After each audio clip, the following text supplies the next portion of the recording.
One of my favorite quotes out of the Bible is Isaiah 53:11. And it says, after he has suffered, he will see the light of life and be satisfied. Now, when it says he, it could mean man or woman. But a lot of problems that we have in this world today are because we don't want to suffer for anything. I'm here to tell you, the healing is in the suffering. Too many times today, guys, we want to get into relationships that we're not ready to get into. We want to say, I love you, as quick and as easy as we say good morning, good day, good night. We don't want to suffer through the trials of relationships. We get into things that we're not ready for. We get into things when we haven't healed. Too many times relationships end because one person can't commit. One person gives everything they've got. Whether it's the guy or whether it's the girl, there's always someone, one of the two, who cannot give all they've got. But they're usually the ones to say, I love you first. Usually what that is for is because they're running from something and it has nothing to do with you. Now, when you get broke up, it hurts. You start thinking, what did I do? What did I say? The big one is, what if I had done this or what if I had done that? Let me tell you, more times than not, it is not your fault. They're running from something they haven't told you about. They're not willing to suffer so they can heal. And a lot of times I see this all over. Relationships end. One person always gets quiet, always hurts, while the other one is the one who moves on, often very quickly. That often, more times than not, can tell you exactly what happened in that relationship. You, without even having to guess, you can find out the one who gave everything they had and the one who gave bare minimum. Again, it can be the guy, it can be the girl. But when you look at a relationship, who moved on immediately? Who stayed single? Who openly seemed hurt more and who seemed to have a great life?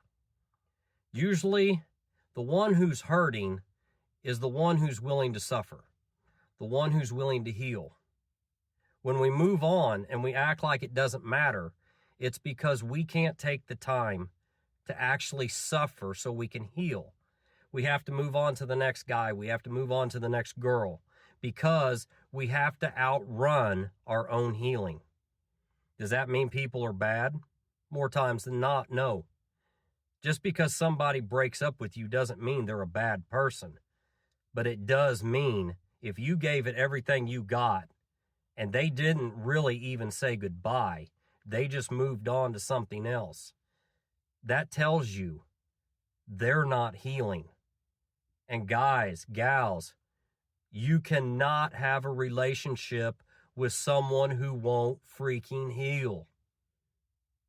Because if you're healing or you've done healed, what that's going to do is you get into the relationship. You give it everything you got. You stand in there like a man or you stand in there like a woman and you put in 100% effort. And even when things start to go south, you say, I'm here for you. And the other person says, I just don't think it's going to work. They're telling you all you need to know about them. They're telling you that when life gets hard, they're not going to be there. You deserve to heal. And when you start to heal, you're going to suffer. Suffering is part of healing. It's going to take weeks. It's going to take months. It's going to take silent moments. It's going to take moments when you're angry. It's going to take moments when you cry. You're going to want to reach out to find someone. Don't. Do not go out with someone because you're trying to heal. You cannot heal with someone who didn't break you. You cannot heal by going back to someone who broke you. You can only heal by having faith in God above, taking those steps to self-improvement. Too many times we want to run to someone else and we think, oh gosh, if I could just date him or if I could just date her, everything will be fine. I can post pictures of us, I can do videos, I can do memes. But what does the internet tell us? Internet shows a filtered life. Here's a saying that I heard once. We often will bleed on new people from cuts given to us by an old person.